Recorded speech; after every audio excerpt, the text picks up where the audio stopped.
Hello everyone. So next देखिए, इस question को देखिए, काफ़ी इम्पोर्टेंट क्वेश्चन है।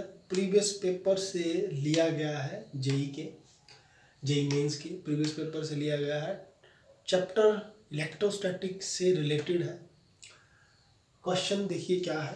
Two spherical conductors A and B, दो स्फेरिकल कंडक्टर्स हैं। तो ये है, आ गया सपोज कीजिए मेरा A of radii 1 mm and 2 mm। एक 1 है, दूसरा 2 है, साइज डिफरेंट होगा। सपोज कीजिए ये बी है, इसका रेडियस r1 मान लीजिए 1 mm और इसका मान लीजिए 2 mm और separated by A distance 5 centimetre, और इनके बीच का जो डिस्टेंस है दैट इज 5 सेंटीमीटर। ठीक है, distance between them is 5 centimetre. 5 centimetre are uniformly charge जो है वो यूनिफॉर्मली डिस्ट्रीब्यूटेड है। If the sphere are connected by a conducting wire, very important point.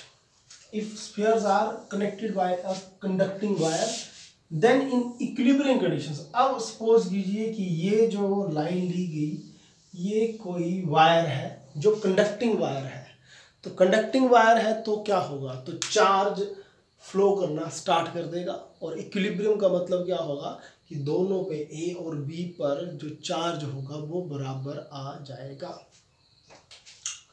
The ratio of the magnitude of electric fields at the surface of A and B is the ratio of magnitude of electric field. पता क्या करना है, electric field पता करना है किस point पर। देखिए, at the surface of sphere, which means A के सरफेस पर कितना इलेक्ट्रिक फील्ड होगा। तो उसको मैंने मान लिया E1, ये इसके ऑप्शन है क्वेश्चन के।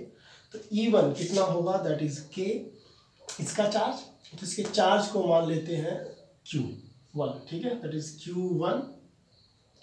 और इलेक्ट्रिक फील्ड सोर्स ओवर क्या होगा, सरफेस के लिए distance, that is R1 over R1 square. और E2 क्या होगा, E2 होगा K, और इसका चार्ज B का चार्ज मान ले Q2, और इसके सरफेस पर इलेक्ट्रिक फील्ड तो इसका रेडियस आएगा, और इसका रेडियस कितना R2 स्क्वायर।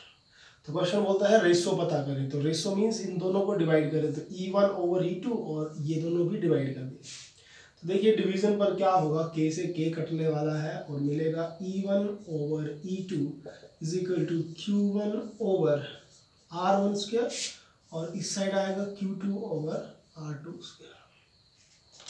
तो अब बात आती है कि ऑप्शन देखिए आपको न्यूमेरिक नंबर की फॉर्म में गिवन है। R1 और R2 की वैल्यूज तो आपको गिवन है जो आप लोग पुट कर देंगे, लेकिन Q1 और Q2 चार्ज कितना होगा ये हम लोगों को नहीं दिया गया है। तो कोई बात नहीं, अगर नहीं मिला है तो। लेकिन इधर एक लाइन काफ़ी इंटरेस्टिंग थी, if the sphere are connected by a conducting wire, क्योंकि ये इक्विलिब्रियम में होंगे, दोनों वायर्स कनेक्टेड है, दोनों तरफ कंडक्टिंग वायर से कनेक्टेड है, तो इक्विलिब्रियम पे होंगे। तो अगर इक्विलिब्रियम में हुए तो क्या होगा, तो पोटेंशियल सेम होगा। तो potential at A will be equal to potential at B. क्यों, because these are in equilibrium. ठीक है, सो पोटेंशियल क्या होगा, पोटेंशियल होगा इसका 1 ओवर 4 पाई एप्सिलॉन नॉट, और Q इसका दैट इज Q1 ओवर R1, एंड इसका पोटेंशियल क्या होगा, that is 1 over 4 pi epsilon not Q2 over R2। तो ये लीजिए, ये कट गया। इधर से Q1 और Q2 की वैल्यू चाहिए, इधर से आप लोग कैलकुलेट कर लें। तो क्या होगा, Q1 ओवर Q2, ये है Q1, Q2 को नीचे लेकर आओ, over Q2 is equal to R1 over R2। ठीक है, तो Q1 ओवर Q2 की वैल्यू इधर पुट करेंगे हम लोग, तो क्या मिलेगा देखिए जल्दी से। तो ये E1 over E2 is equal to R2 square over R1 square into Q1 over Q2। ठीक है, ये Q1 ओवर Q2, और Q1 over Q2 is R1 over R2। तो होगा क्या, R2 से ये कट गया, R1 से ये कट गया, तो E1 over E2 will be equal to R2 over R1, और R2 की वैल्यू है 2 mm और R1 की है 1 mm। तो कैंसिल आउट कीजिए तो ये आ गया 2/1, which means E1 over E2 का जो रेशो होगा, E1 ratio E2 will be proportional to 2/1. So answer is 2/1, which means option C will be the answer.